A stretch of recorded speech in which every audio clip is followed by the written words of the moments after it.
All right, so good day. So I'm here to present my final project, which is Sonata XV, um, in D major.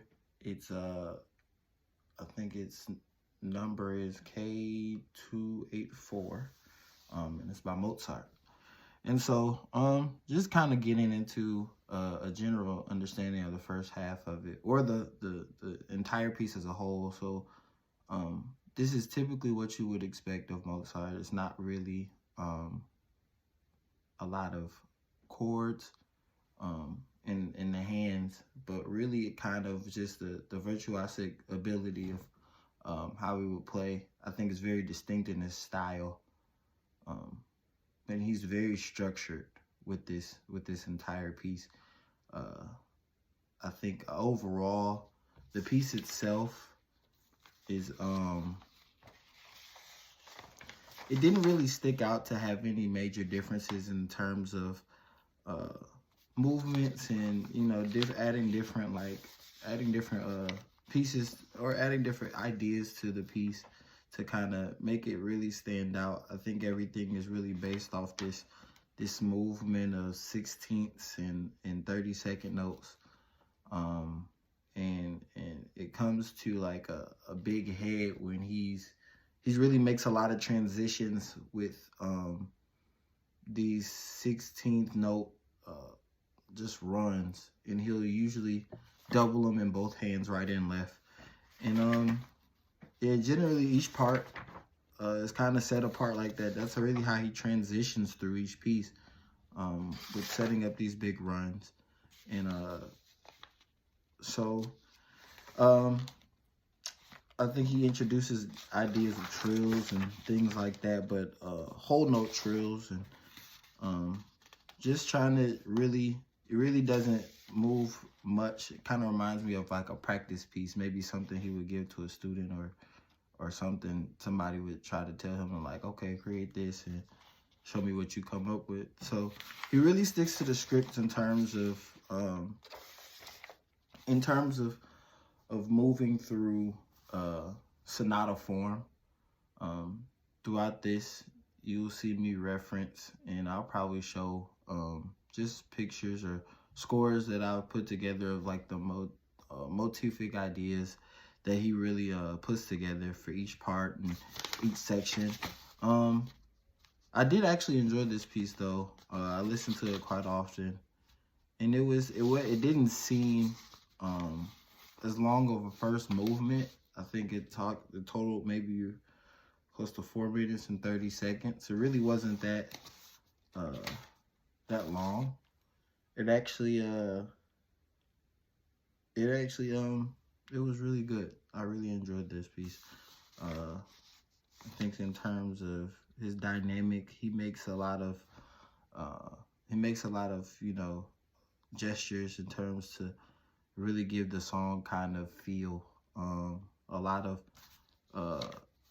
slurring and putting notes together, but also this crescendo, decrescendo thing where it goes, as soon as it goes up, it comes right back down.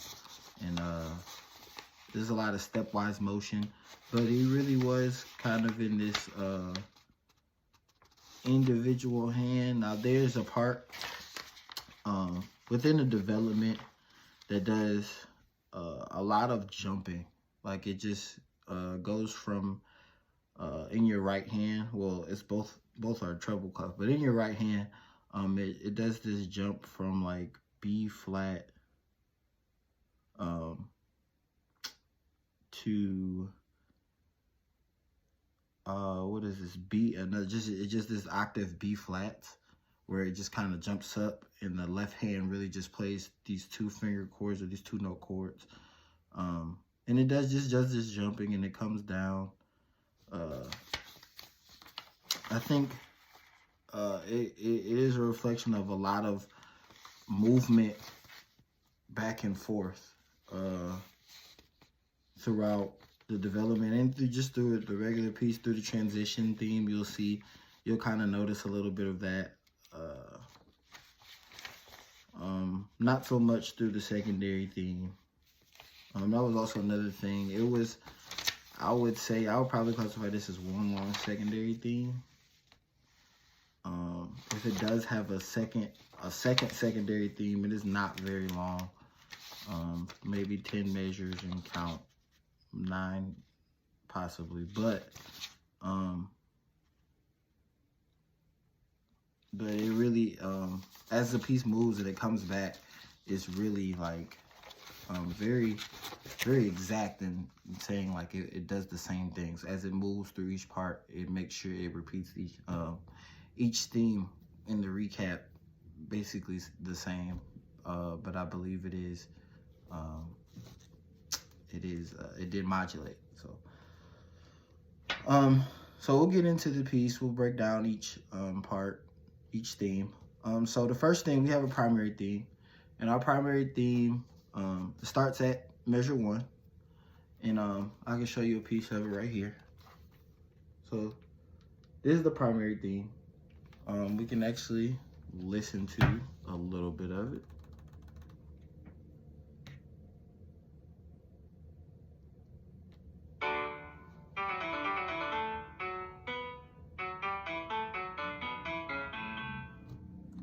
So it really kind of is an attention grabber. It just starts out so boom.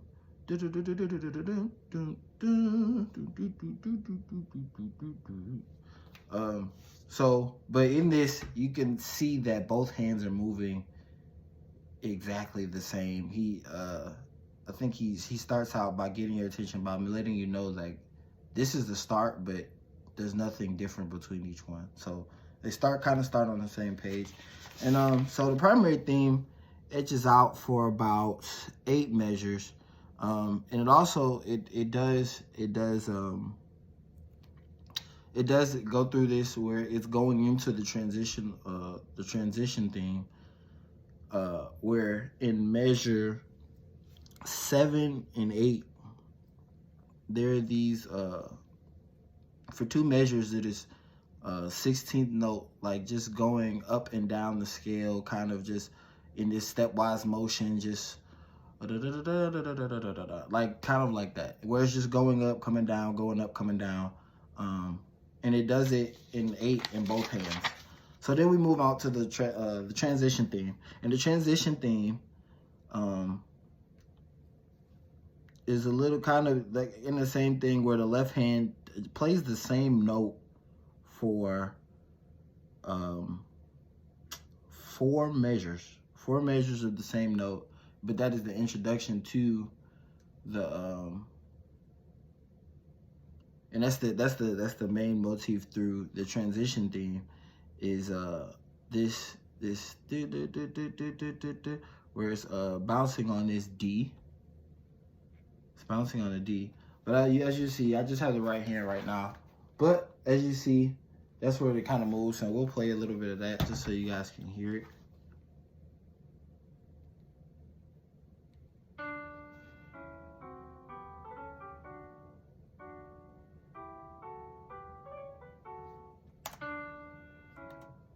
So it starts right there. Really now it's kind of letting you know, okay, so now we're getting ready to set up something else. So it moves through this part, and it just goes on, and this is where you start to see those kind of bounce back and forth from like octave, just octave ease. And so just saying, you're starting to see that bounce, and then now we have a kind of a formation of a chord here, and the chord would be, if I'm not mistaken, it is, we have D, G, and I want to say C, and then this B flat. So kind of like a C7, but it's just going through. And as we get to there, and it still does this bouncing, but now it goes from the right hand to the left hand, and so the left hand does the bouncing now, and then it sets up this 16 note run down the scale, and it goes into our secondary theme, And the secondary theme sets it up. It does another run, but it's an eighth note. It's an eighth note run down, and it goes, and now you can really hear the difference. So from the secondary theme, it goes into, and I'll show you again, the secondary theme, and it plays out as such.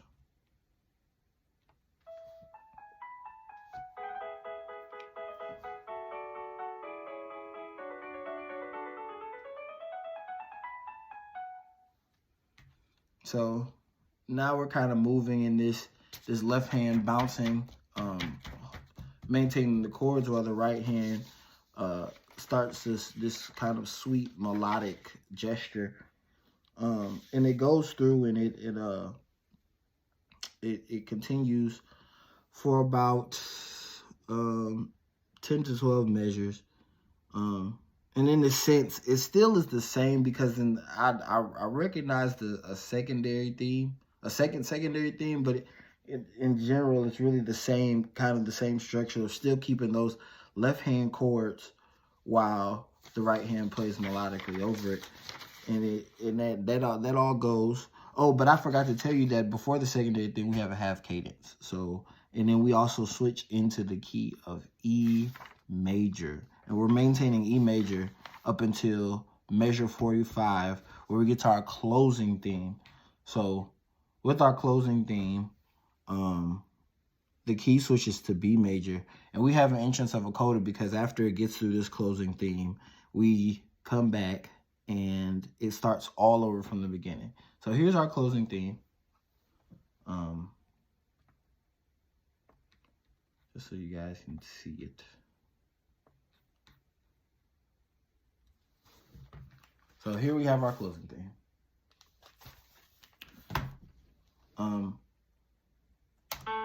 And so here it is.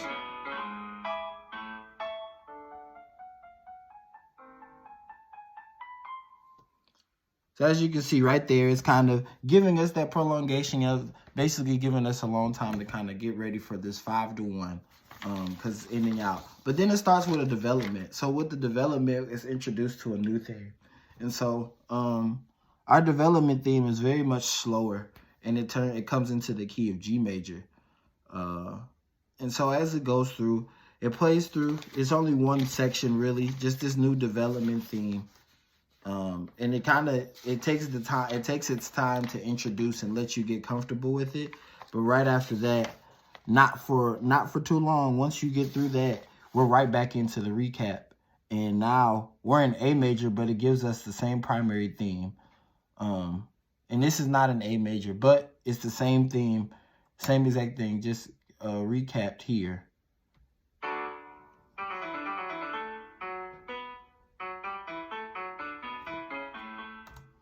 So it goes back into the same theme. And just like in the beginning, it goes for about 8 measures, and then we're back into our transition. And the transition is the same. Everything matched up. I did one of the things we do in class where we take 2 fingers and we just kind of just trace over them. And not in the same idea of like a fugue or a canon, but this is in general, the subject is really very much the same, identical in movement. It really just is the same thing throughout the entire piece. Going through our secondary theme, you see the same movements, even giving us like the same setup to move into our closing theme. But in our closing theme moves to D major, and we have this movement to where the closing theme is the same as the first closing theme, closing idea. And it moves out and it goes to this big 5-to-1 finish. But we have a sense of just like, not a repeat, because he just wanted to write it out again. So in the same manner, he gave us a repeat of how the closing theme went the first time. But this time he just writes it out again. I don't know why he does that, but he just does it one more time without really putting a coda or just a repeat. He writes it out, and then that's the end of the song.